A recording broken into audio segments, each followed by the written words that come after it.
রাত পোহালেই ত্রয়োদশ জাতীয় সংসদ নির্বাচন। ঠিক এমন গুরুত্বপূর্ণ মুহূর্তে দেশের বিভিন্ন প্রান্তে টাকাসহ জামায়াতের আমির ও নেতাকর্মীদের আটক, ভোট কেনার অভিযোগ এবং অভিযান ঘিরে দেশজুড়ে তৈরি হয়েছে ব্যাপক চাঞ্চল্য ও উত্তেজনা। আইনশৃঙ্খলা বাহিনীর ধারাবাহিক অভিযানে বেরিয়ে আসছে একের পর এক চাঞ্চল্যকর তথ্য, যা নির্বাচন ঘিরে পরিস্থিতিকে আরও স্পর্শকাতর করে তুলেছে। দিনের শুরুতে নীলফামারীর সৈয়দপুর বিমানবন্দরে ঠাকুরগাঁও জেলা জামায়াতের আমির বেলাল উদ্দিন প্রধানকে আটকের খবর পাওয়া যায়। ওয়ালটন বিএলডিসি ফ্যান খরচ বাঁচে 65% পর্যন্ত। ওয়ালটন বিএলডিসি ফ্যান ছড়ায় স্বস্তির সবুজ হাওয়া। গোয়েন্দা তথ্যের ভিত্তিতে সেনাবাহিনী তাকে আটক করে পুলিশে সোপর্দ করলে তার কাছ থেকে উদ্ধার করা হয় ৭৪ লাখ টাকা।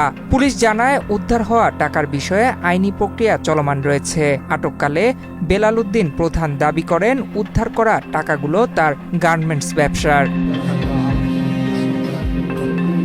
শরীয়তপুরের নড়িয়া উপজেলার যৌথ বাহিনীর অভিযানে নগদ প্রায় ৭.৫ লাখ টাকা, একটি ল্যাপটপ, ভোটার তালিকা ও গুরুত্বপূর্ণ কাগজপত্র সহ স্থানীয় জামায়াত নেতা মাস্টার গোলাম মোস্তফাকে আটক করা হয়। উদ্ধার হওয়া আলামত যাচাই বাছাই চলছে এবং তাকে জিজ্ঞাসাবাদের জন্য হেফাজতে নেওয়া হয়েছে।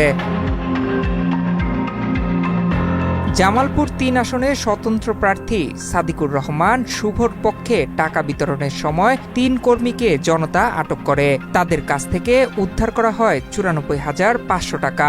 পরে ভ্রাম্যমাণ আদালত বসিয়ে প্রত্যেককে ৫,০০০ টাকা জরিমানা ও ১ মাসের বিনাশ্রম কারাদণ্ড দেওয়া হয়।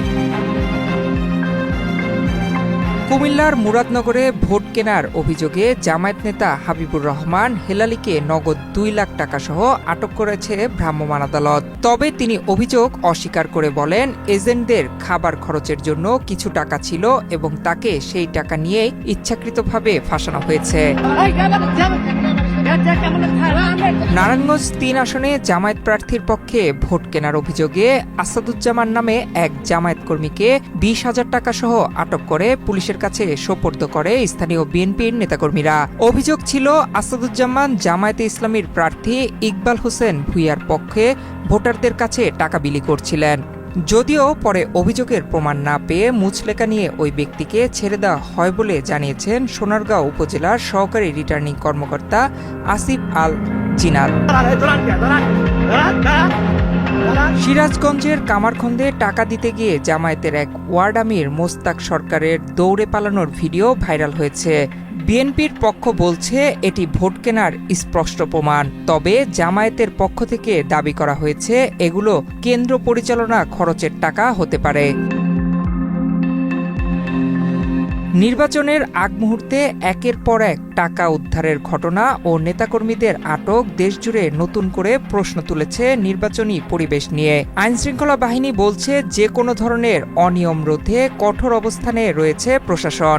এখন দেখার বিষয়, এসব ঘটনায় তদন্ত কতটা দ্রুত ও কার্যকরভাবে শেষ হয় এবং নির্বাচন কতটা সুষ্ঠু ও শান্তিপূর্ণভাবে সম্পন্ন করা যায়। ডেস্ক রিপোর্ট, বাংলাদেশ প্রতিদিন।